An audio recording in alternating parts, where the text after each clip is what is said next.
মালদায় কুকুরের মাংসের বিরিয়ানি, ভাইরাল ভিডিও ঘিরে আতঙ্ক।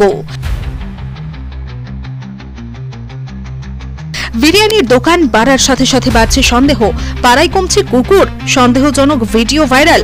সম্প্রতি একটি ভিডিও সোশ্যাল মিডিয়ায় ভাইরাল হয়েছে, যেখানে দাবি করা হচ্ছে যে মালদা টাউনের রবীন্দ্র অ্যাভিনিউ এলাকায় অজ্ঞাত পরিচয় একজন ব্যক্তি রাতে রাস্তার কুকুর নিয়ে যাচ্ছেন।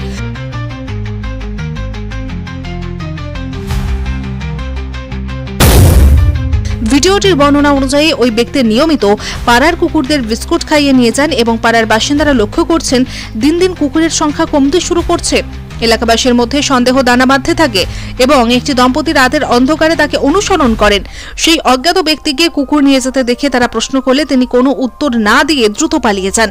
অনেকে আশঙ্কা করছেন যে কুকুরগুলোকে হত্যা করে তার মাংস বিরিয়ানির দোকানে বিক্রি করা হতে পারে, যদিও এই বিষয়ে এখনো নিশ্চিত প্রমাণ মেলেনি।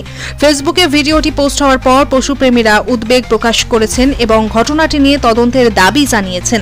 তবে ভিডিওর সত্যতা এখনো যাচাই করা হয়নি এবং স্থানীয় সিভিক ভলেন্টিয়ারের ভূমিকা নিয়েও প্রশ্ন উঠছে, যিনি ঘটনাটি দেখে কোনো ব্যবস্থা নেননি। এই বিষয়টি নিয়ে এলাকার মানুষজন পুলিশের হস্তক্ষেপ ও তদন্তের দাবি জানিয়েছেন। Bureau report, Janakantha TV news.